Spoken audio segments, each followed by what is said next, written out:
ایک دن 5 دوست علی، زارا، احمد، مایا اور فیاض جنگل کے کونے میں موجود ایک پرانی حویلی کے پاس پہنچے۔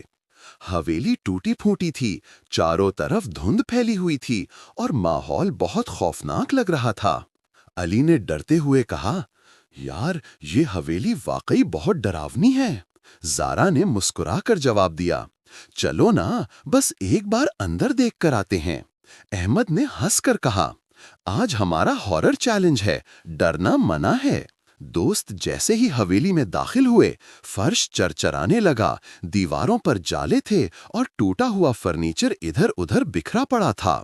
مایا نے خوف سے کہا، کیا تم سب نے وہ آواز سنی؟ فیاض نے مذاق میں کہا، ارے چھوڑو، کچھ نہیں ہے۔ اچانک سامنے سے ایک سفید لباس والی چڑیل نمودار ہو گئی۔ اس کے لمبے کالے بال تھے اور اس کی سرخ آنکھیں چمک رہی تھیں۔ چڑیل نے کرخت آواز میں کہا، میری حویلی میں کون آیا ہے؟ پانچوں دوست چیخ پڑے اور بھاگنے لگے۔ وہ کبھی فرنیچر کے پیچھے چھپتے، کبھی ستونوں کے پیچھے، اور چڑیل ان کے پیچھے پیچھے منڈلا رہی تھی۔ علی نے زور سے کہا، جلدی، ہمیں باہر نکلنا ہوگا۔ زارا نے راستہ دکھایا، دائیں طرف بھاگو، دروازہ وہیں ہے۔ آخر کار وہ سب باہر آ نکلے۔ چڑیل دروازے تک آئی لیکن اچانک دھند میں غائب ہو گئی۔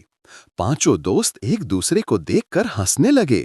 احمد بولا، یہ بہت سکیری تھا لیکن بہت مزے کا بھی۔